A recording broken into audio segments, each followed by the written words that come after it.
মুফাসসিরিন ইকরাম লিখেছেন আয়াতের ব্যাখ্যা করতে গিয়ে আল্লাহ এই জন্যই অলি অনুসরণ নিষেধ করেছেন। আল্লাহ খুব ভালোভাবে জানেন, কারণ বর্তমান ভবিষ্যৎ এগুলো সব জানেন কে? আরো জোরে বলেন। সব যেহেতু তার নিজের জ্ঞানী আছে, উনি আগেই জানতেন যে ভবিষ্যতে কিয়ামত পর্যন্ত আমার এমন বান্দা বান্দি দুনিয়ায় আসবে, আর আমি আল্লাহর চাইতে ওদের আব্বাকেই বড় মনে করবে। এই জন্য আল্লাহ নিষেধ করেছেন কোনো আব্বার কোনো অনুসরণ করার দরকার নেই।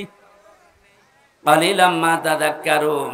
আল্লাহ আফসোস করছেন যে আমার বক্তব্য শোনার পরে আমার কিছু বান্দা বান্দি ফিরে আসবে, অধিকাংশ গুলোই মুখ ফিরিয়ে চলে যাবে। বলেন নাউজুবিল্লাহ। এখানে কোরআন উপস্থাপনের যে ধরন আমরা শিখেছি আল্লাহর কাছ থেকে, আপনি হয়তো না বোঝার কারণে মন খারাপ করতে পারেন। 2 নম্বরে আল্লাহ যেটা জানাতে চেয়েছে ওটা আবাহমান কাল থেকে আসতেছে, আল্লাহর বক্তব্যের সাথে মিলছে না। এখন আপনি কি ওই বাপ দাদারটাই মেনে চলবেন না আল্লাহর বর্ণনা করাটা? এখানে আর একটা বিষয়, একটা মাসলা পাওয়া যায়।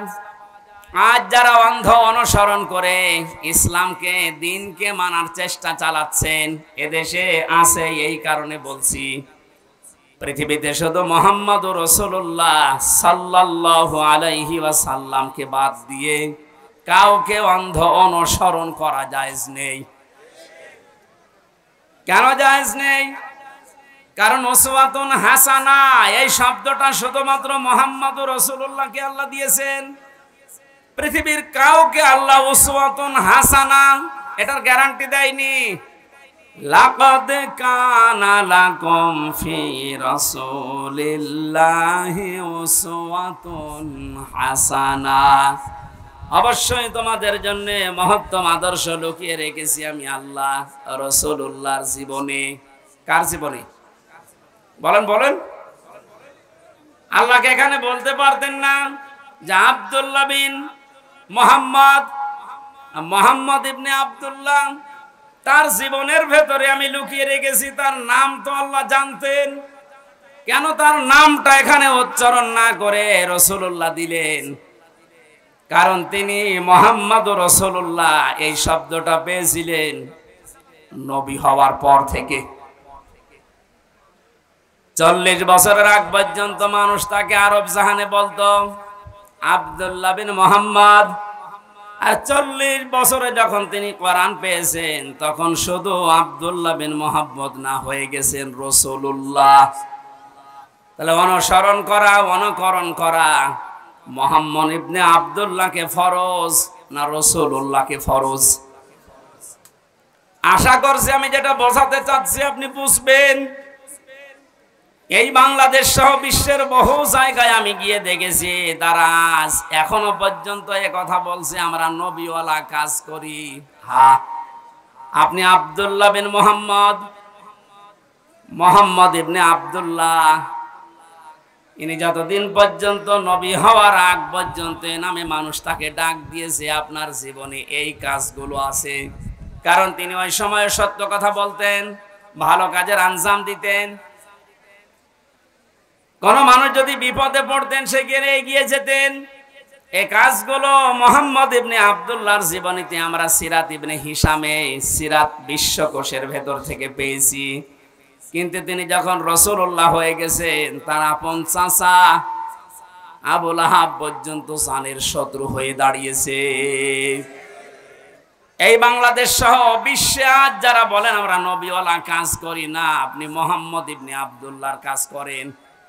রাসূলুল্লাহ নবীওয়ালা কাজ যদি কেউ দাবি করে, উনি যেমন রাসূল হওয়ার পর থেকে 63 বছর, এই 23 বছরে 82 বার টার্গেট হয়েছিলেন ইহুদিদের, আপনি অন্তত 82 বার না হলেও 2 বার তো হবেন। আপনাকে ইহুদি খ্রিস্টান মুশরিক সবাই ভালোবাসে, সবাই ভালো বলে, বুঝতে হবে আপনার কাজ এখনো রাসূলুল্লাহর কাজ হয়নি।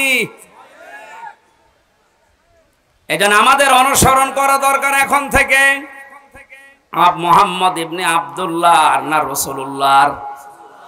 আরো জোরে। আল্লাহ রাব্বুল আলামিন রাসূলুল্লাহকে অনুসরণ অনুকরণ করার তৌফিক আমাদেরকে যেন দান করেন, বলেন আমিন। এখানে অনুসরণ করার জন্য 27টা পয়েন্ট আমি পেয়েছি তাফসিরে। বিশ্ব নবীকে অনুসরণ করা লাগবে এই কারণে, কুল ইন কুনতুম তুহিব্বুনাল্লাহা ফাত্তাবিউনি ইউহিব্বুকুমুল্লাহ ইলা আখিরি আয়াত।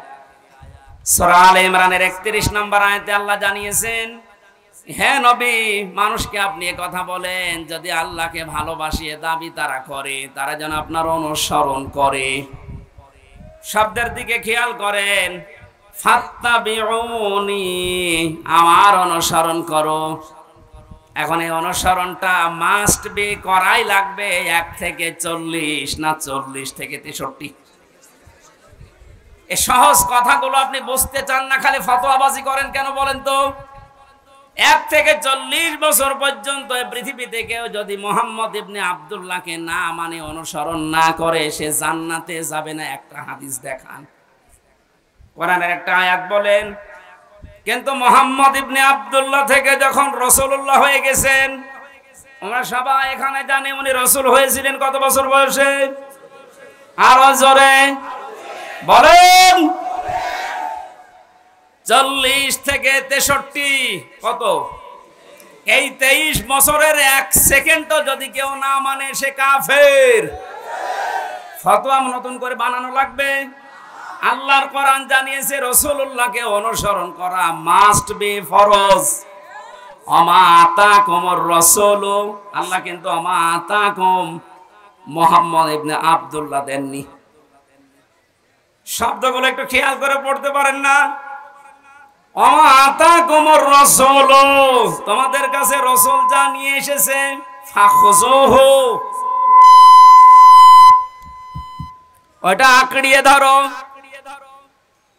আমা নাহাকুম আনহু ফান্তাহু, জানহু হুরমার যায় রাসূলুল্লাহর দিকে। তোমাদেরকে রাসূলুল্লাহ যা নিষেধ করে ওইগুলো ছেড়ে দাও। আত্তাকুল্লাহ, আল্লাহকে ভয় করো। ইন্নাল্লাহা শাদীদুল ইকাব, অবশ্যই আল্লাহর আযাব বড় কঠিন। এবার আসেন তো আয়াতের মূল শিক্ষায়। বিশ্ব নবী মুহাম্মদুর রাসূলুল্লাহ আমরা সবাই স্বীকার করে নিচ্ছি যে উনি হয়েছিলেন 40 বছরে, না জন্মের পরেই? আরো জোরে বলেন। ওনাকে অনুসরণ করা লাগবে কি মুহাম্মদ ইবনে আব্দুল্লাহ হিসাবে না রাসূলুল্লাহ হিসাবে? রাসূলুল্লাহ হিসাবে অনুসরণ করলে এখানে ফাত্তাবিউনি দিয়েছেন। আল্লাহকে ভালোবাসিয়ে দাবি যদি করে থাকো, এখানে ইহুদি খ্রিস্টান বৌদ্ধ 4500 ধর্মের লোকেরা আছে, প্রত্যেকেই তার দেবতা বলেন, ভগবান বলেন, গড বলেন, যাই বলেন, সবাই কিন্তু বোঝাতে চায় কাকে? বলেন বলেন। কিছু রূপক জিনিস হয়তো তারা বানায়, কিন্তু আসল কিন্তু আল্লাহ। আপনি হিন্দুদের বিপদে পড়লে দেখবেন রূপক যে 12 মাসে 13 পূজা করে, 33 কোটি দেবতা ওদের, একটা রূপক পূর্ণ বিশ্বাস ওদের নেই। ওদের বিশ্বাসও একজন আছে। আমার তো অনুষ্ঠানগুলো ভারতে বেশি থাকতো আগে, 17, 18, 19 সালে আমি ভারতেই বেশি ছিলাম। দেখেছি ওই সমস্ত জায়গায় বিপদে পড়লে হিন্দু ড্রাইভার আমার যে চালিয়ে নিয়ে যেত কলকাতায়, ও বেটা হিন্দু মানুষ, ভগবানকে ডাকা বাদ দিয়ে বিপদে পড়লে, চরম বৃষ্টি যখন, তখন বলছে উপরওয়ালা একজন আছে। আমার বাস্তব জীবনে আমি দেখেছিলাম চরমনায়, বরিশালে যখন ছোটবেলায় যেতাম, ওই সময় তো ব্রিজ ছিল না, নৌকায় যাওয়া লাগতো, লঞ্চে যাওয়া লাগতো। একবার ওঠার পরে দেখি বিশাল ঝড় উঠেছে। আমরা যারা মুসলমান পড়ছি লা ইলাহা ইল্লাল্লাহ, লা ইলাহা ইল্লা আনতা সুবহানাকা ইন্নী কুনতু মিনাজ জালিমিন। সামনে দেখলাম দাদা আর দাদি বসে আছে হিন্দু, ওরাও পড়ছে লা ইলাহা ইল্লাল্লাহ। বললাম দাদা চেহারা দেখে মনে হচ্ছে অন্য ধর্মের, মুসলমান হয়েছেন কবে? বলছে না মুসলমান হয়নি, কালেমা পড়লেন। বলছে যে ঝড় উঠেছে ও কালী দুর্গার কাজ না, আল্লাহ লাগবে। ওরাও জানে যে একজন আছে, কথা বলেন ঠিক কিনা? যে যে ধর্মে তার নতুন নতুন রূপক অর্থে বানিয়ে নিয়েছে, কিন্তু আসল একজন আছে, এ কথা সবাই যেহেতু বলছে, আল্লাহ এ কথাই জানাতে চাচ্ছেন, তোমরা যারা বলো আল্লাহ তোমাকে ভালোবাসে, তোমাকে আমরা মহব্বত করি, আল্লাহ বলছেন এই কথার দাবি পূরণ করার জন্য ফাত্তাবিউনি, আমার রাসূলের অনুসরণ করা লাগবে। কি করা লাগবে? এবার আমার প্রশ্ন এখানে যারা জ্ঞানী মানুষ তাদের কাছে, এই অনুসরণ কি আংশিক না পূর্ণাঙ্গ? আরো জোরে বলেন। আজ এই বাংলাদেশ সহ বিশ্বের বহু মুসলমানেরা, আমি যে সিঙ্গাপুর, মালয়েশিয়া কয়েকটা রাষ্ট্র ঘুরে আসলাম এই 15-20 দিন আগে থেকে, বাস্তবতা দেখেছি হাজার হাজার লক্ষ লক্ষ আমাদের মতো মুসলমান আংশিক কিছু মানা, কিছু অনুসরণের মাধ্যমে ওরা মনে করছে আমরা নাজাত পেয়ে যাব। অথচ ফাত্তাবিউনি, আমার অনুসরণ করো, আমরা সবাই স্বীকার করছি অনুসরণ আংশিক না, এটা পূর্ণাঙ্গ। নাকি আংশিক? পূর্ণাঙ্গ অনুসরণ করবেন আপনি। এখন অনুসরণ যখন আরম্ভ করবেন, আল্লাহ বলেন ওয়াগফির লাকুম যুনুবাকুম, দুইটা জিনিস আমি দেব। এক নম্বরে জীবনের যত অপরাধ আছে, জাম বন্যা দিয়ে যুনুব বহু বছর দিয়েছেন, আপনি যদি অনুসরণ করা আরম্ভ করেন, আপনার জীবনে দুইটা পুরস্কার আল্লাহ দেবে। যত অগণা ছিল পেছনে, সব আল্লাহ রাসূলের অনুসরণের কারণে মাফ করে দেবে। দুই নম্বরে আল্লাহ পাক যদি কাউকে মাফ করে দেয়, তার জন্য বানানো জান্নাত দেবে। এ কথা মানেন তো? এবার আসেন আমার মূল শিক্ষাটাই। এই বাংলা সহ বিশ্বের যত মুসলমানেরা আজ আমরা আংশিক অনুসরণ করে মনে করছি যে না, আমরা আল্লাহর ভালোবাসা মহব্বত পেয়ে গেছি। আপনি হয়তো নামাজে রাসূলকে মানেন, রোজাতে রাসূলকে মানেন, হজ করতে গিয়ে রাসূলের অনুসরণ মতো হজ করেন, যাকাত দিতে গিয়ে রাসূলুল্লাহর অনুসরণ করেন। বিশ্ব নবী যে বিচার করেছিলেন কোরআন দিয়ে, সেইটাই আপনি আর রাসূলকে মানেন না, তখন মেনে নিয়েছেন ব্রিটিশকে। আরো আসতে বলেন। আপনার অনুসরণ কি আংশিক হয়েছে না পূর্ণাঙ্গ? আংশিক অনুসরণের মাধ্যমে আল্লাহর মহব্বত ভালোবাসা পাওয়া যাবে না, আর আল্লাহর মহব্বত যদি পাওয়া না যায়, জান্নাতও যাওয়া যাবে না। কারণ আল্লাহ ইউহিব্বুকুমুল্লাহ দিয়েছেন, এটা মজারে বর্তমান, ভবিষ্যৎ, প্রেজেন্ট, ফিউচার।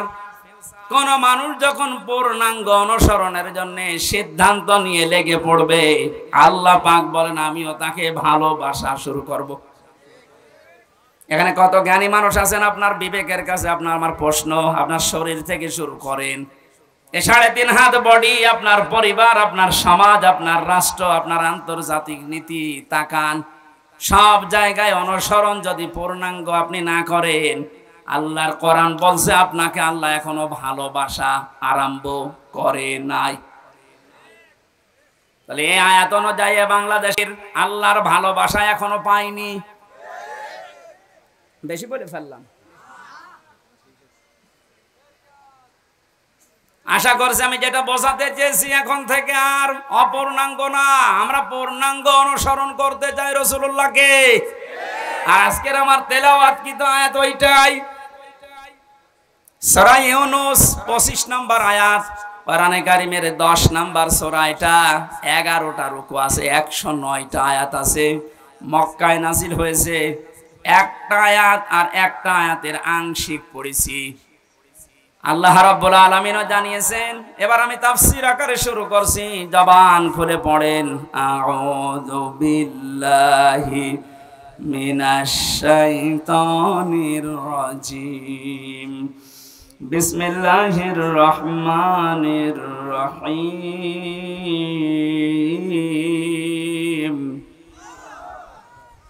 ওয়াল্লাহু ইয়াদউ ইলা দারিস সালাম। আল্লাহ পাক বলেন আমি আল্লাহ তোমাদেরকে আহ্বান জানাচ্ছি, ডাকতেছি শান্তির ঘরের দিকে। আজ বাংলাদেশ বৈষম্য বিরোধী ছাত্র আন্দোলনের মাধ্যমে যে 9টা দফা দিয়েছিল, আপনি দফাগুলো একটা একটা করে একটু পড়ে দেখেন। আমি তো মিলিয়ে দেখেছি এই আয়াতের বাস্তব প্রতিফলন ওই 9টা। আমি ওগুলো সব নোট করেছি একটা একটা করে, আপনি মিলাবেন এখন থেকে। যারা আছেন যেখানে, দাঁড়িয়ে বসে শুয়ে, খুব অ্যাক্টিভ, আল্লাহ পাক বলেন আমি তোমাদেরকে ডাকি আমার শান্তির ঘরের দিকে। তামাম বাংলাদেশের এই 56,000 বর্গ মাইল মনে করেন একটা ঘর। এটা কি? আরো জোরে বলেন। আল্লাহ যে ঘরের দিকে ডাকতেছে ওই ঘরের নাম জান্নাত। ওই ঘরের নাম কি? 8টা জান্নাতের যে দরজা আমরা নাম শুনি, জান্নাতের দরজা 8টা না 100টার উপরে আমি কোরআনে পেয়েছি। এ বিষয়ে একটা বইও লিখেছিলাম ওই সময়, যে জান্নাতের স্তর 100টা। তার ভেতরে দারুস সালাম একটা দরজার নাম। দারুস সালাম মানে শান্তির বাড়ি বা ঘর।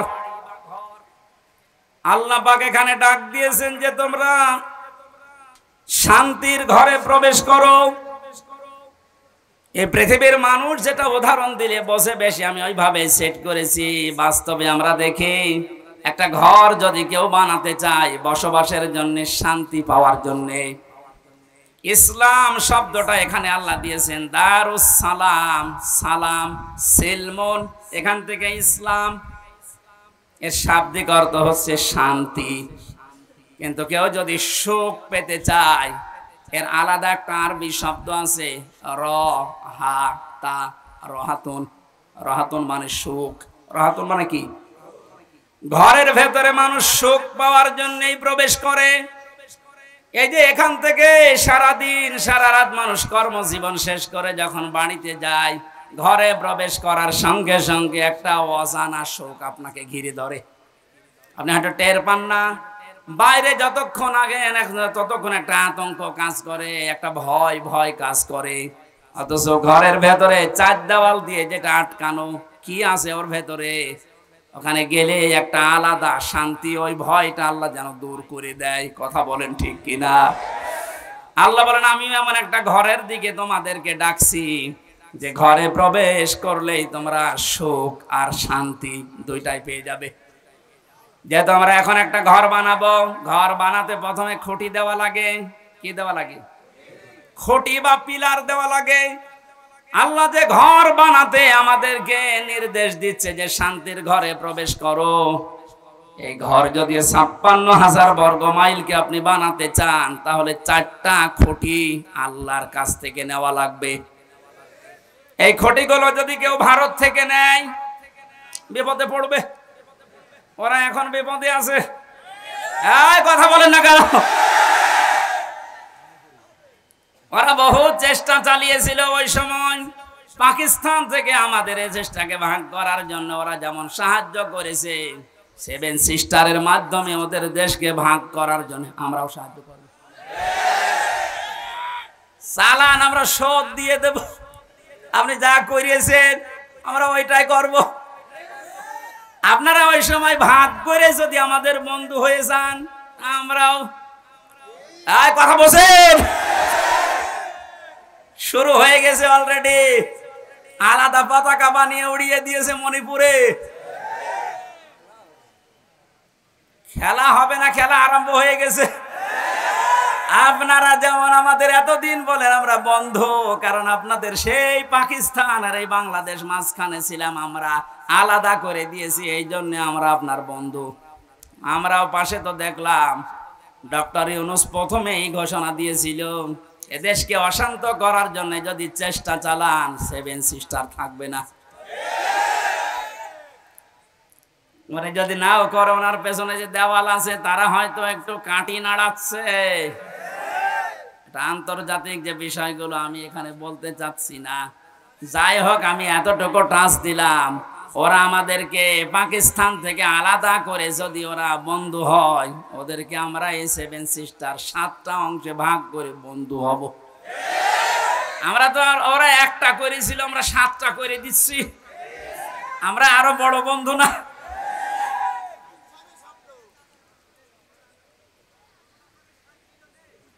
যশোরবাসী এবার খেয়াল করেন, না আমরা শুধু ভারত থেকে না, চীন থেকে না, রাশিয়া থেকে না, আমেরিকা না, কারো কাছ থেকে খুঁটি নিতে চাই না। আল্লাহ যে খুঁটি দিয়েছে শান্তির ঘর বানাতে, আমরা ওই খুঁটি নেব। আমার কথার অর্থ বোঝার চেষ্টা করেন, খুব খেয়াল করে শুনবেন।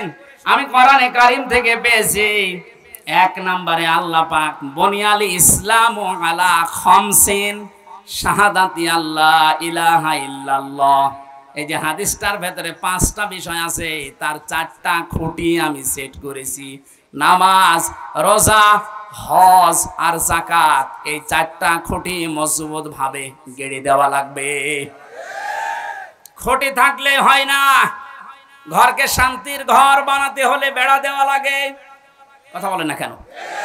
কোরআনে কারীম থেকে আমি বেড়া বের করেছি 4টা। 1 নম্বরে বেড়া, 1 নম্বরে বেড়ার নাম হচ্ছে রাজনীতির বেড়া। এটা যেহেতু চলছে এখন দেশে, এটা পরিষ্কার করা লাগবে। 4টা বেড়া দিতে হয়, চারদিকে দেওয়াল দেওয়া লাগে। 1 নম্বর দেওয়াল তুলতে হবে রাজনীতির দেওয়াল। এটা অলরেডি আরম্ভ হয়ে গেছে। এখন যেহেতু আমরা শান্তির ঘর চাই, আর পৃথিবীতে শান্তির ঘরের দেওয়াল দিতে হলে রাজনীতি, এটা লেনিনের কার্ল মার্কসের না, রাজনীতি নেওয়া লাগবে রাসূলুল্লাহর।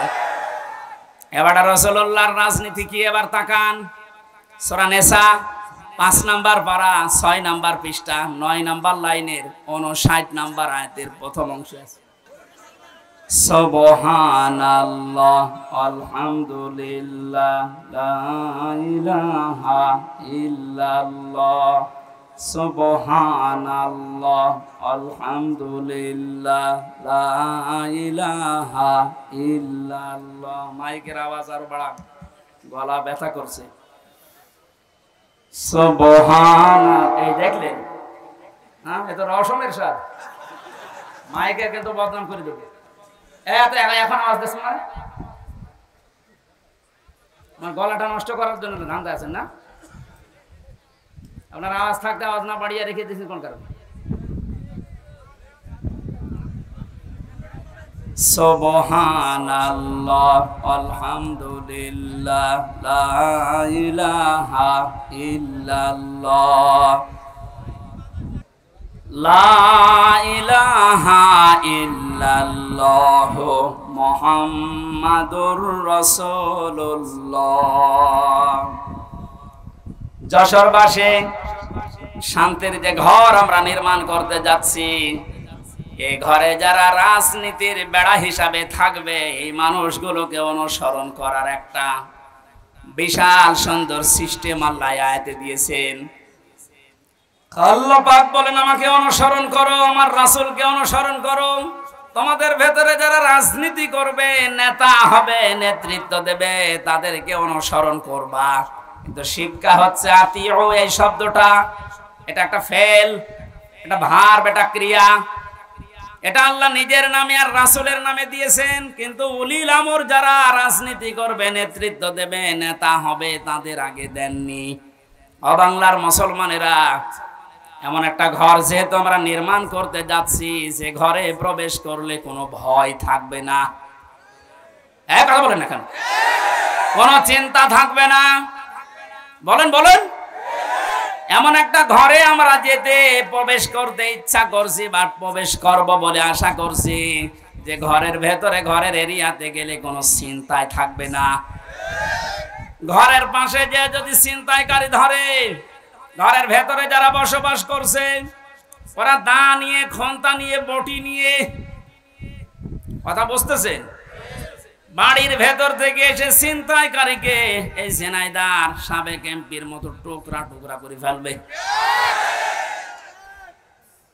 আমার মনে হচ্ছে এরা না বুঝে চিল্লাচ্ছে না, আমি জানি আপনারা বুঝে ফেলেছে। শান্তির যে ঘর আমরা বানাতে যাচ্ছি, প্রবেশ করতে যাচ্ছি, যে সিস্টেম গুলো দিয়ে রাজনীতির এই বেড়া দেওয়ার জন্য, দেওয়াল দেওয়ার জন্য, আমাদের সামনে যারা আসবে রাজনীতি করতে, এই বেড়া দেওয়ার আগে দেখতে হবে আল্লাহ রাসূলকে মেনে চলে কিনা। এই জন্য আতিউটা আল্লাহ উলিল আমর রাজনীতি নেতাদের আগে দেননি। এখন থেকে সিদ্ধান্ত নিয়ে বাড়ি যাবেন আজকে। এই বেড়াটা যেহেতু সামনে দেওয়া লাগবে শান্তির ঘরে, সুতরাং আল্লাহ রাসূলকে যদি আমার বাবা হয়েও মেনে না চলে, ওই বাবাকে আমি ভোট দেব না। আর আমার আত্মীয় না, দূরের মানুষ, ও যদি আল্লাহ রাসূলকে মেনে চলে, ওর দ্বারা দুনিয়া এবং আখিরাতে আমার কাজ হবে। এটা কাজ হবে ওর দ্বারা, এটা আমি বানালাম। বলেন সূরা নিসা 5 নাম্বার পারার 10 নাম্বার পৃষ্ঠার 12 নাম্বার লাইনের 85 নাম্বার আয়াতে আছে, মাইয়াশ ফাআশাফাতান হাসানাতাই ইয়াকুল্লাহু নাসিবুম মিনহা ইলা আখিরি আয়া। দলিলগুলো লম্বা করছি না, গরমে আমার ভেতরে ঘেমে যাচ্ছে, জন্য তাড়াতাড়ি করছি। দুনিয়ায় যারা একটা ভালো কাজে সুপারিশ করবে, ভোট দেবে, রায় দেবে, সমর্থন জানাবে, ওই লোকটা চেয়ার পাওয়ার পরে যে ভালো কাজ করে সওয়াব পাবে, আপনি শুধু এই রায় দেওয়ার কারণে একই সওয়াব পাবেন। যেই লোকটা এই কাজ করে আমাকে উপকার করছে দুনিয়া এবং আখিরাতে, সে যদি আমার দোলা ভাই না হয়, আমার বাবা না হয়, ও যদি আল্লাহ রাসূলকে মেনে চলতে পারে, ওকে আমি সমর্থন জানাবো, সাপোর্ট করব, সুপারিশ করব। কারা এই মতের সাথে রাজি আছেন দেখে লিল্লাহে তাকবীর।